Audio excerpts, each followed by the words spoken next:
You finish dinner, you're full, genuinely, comfortably full, and then someone puts a small slice of cake in front of you, or you spot the last cookie in the box, and suddenly, full doesn't seem to apply anymore. You eat it anyway.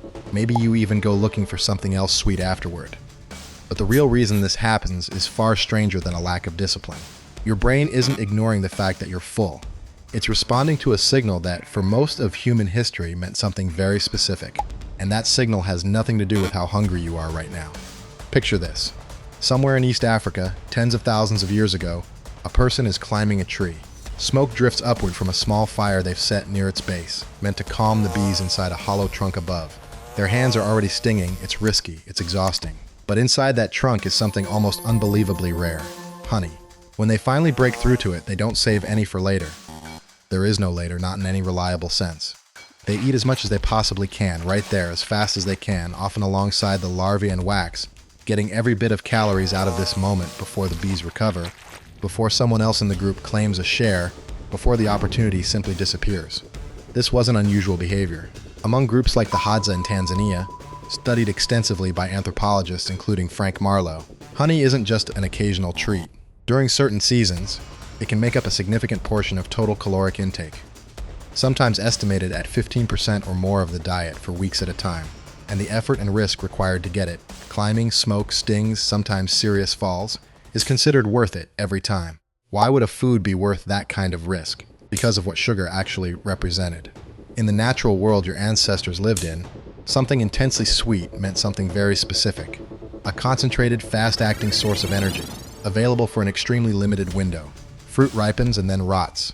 Honey is seasonal and guarded by stinging insects. There was no such thing as sugar available year-round, in unlimited quantities at zero risk. So when your ancestors' brains detected that intense sweetness, they weren't just registering this tastes good. They were registering this is rare, this is valuable, and this will not be here for long. Get as much as possible right now. This is where it gets stranger. Sugar doesn't just taste good. Once it enters your body, a researcher named Richard Johnson has spent years studying what happens next, specifically with a type of sugar called fructose, the kind found abundantly in fruit and honey. What he and others have found is that fructose triggers a distinct metabolic pathway, one that pushes the body towards storing fat, and in some cases, even mimics aspects of a low-oxygen, low-energy survival state. In other species, particularly migratory birds and animals preparing for hibernation, this same pathway is thought to play a critical role. These animals gorge on fruit before long migrations or winter, and that fruit-driven fat storage is part of what allows them to survive the lean period ahead. The sugar doesn't just provide energy. It triggers a switch that says, store as much of this as possible, because hard times are coming. Humans appear to carry a version of this same switch. Think about what that means. For your ancestors, encountering something intensely sweet wasn't just an isolated event. It was a signal tied to a broader pattern, seasonal abundance, often followed by seasonal scarcity. Sugar showing up meant, this is a good time to take in extra calories and store fat, because a leaner period is likely coming. In that context, I'm full, but I'll still eat the sweet thing isn't a failure of willpower.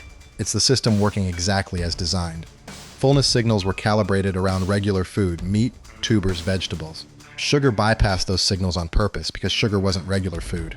It was a rare, time-limited opportunity that the body needed to prioritize differently, regardless of how full you already were. Now here's the twist. That switch, the one that says this is rare, store extra, hard times are coming, has no way of knowing that the environment has changed.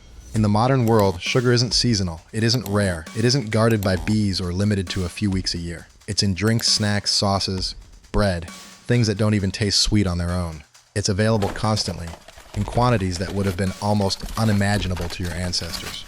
But the switch in your body doesn't check for context. It doesn't ask, is this actually rare right now? It simply responds to the signal it's always responded to. Intense sweetness equals rare, valuable, store extra, eat now. So every time that switch flips, at the sight of dessert, the smell of something sugary, the first taste of something sweet, your body runs the same ancient calculation it always has. Except now, the hard times ahead that this calculation was preparing for never actually arrive. The storage signal fires anyway, over and over, constantly. This is part of why just one bite so often doesn't stay just one bite. The signal isn't really about taste preference in the moment.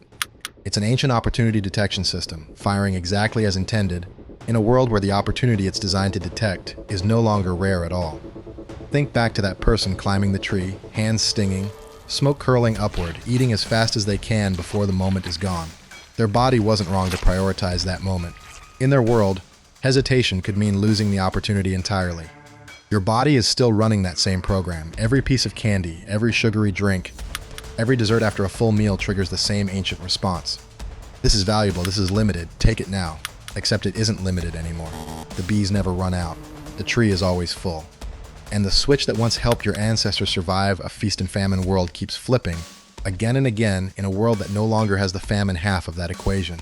So the next time you find yourself reaching for something sweet after you're already full, know what's actually happening. You're not weak, and you're not failing at anything. You're standing in front of a signal that once meant, this moment will not come again, in a world where, for the first time in human history, it always does.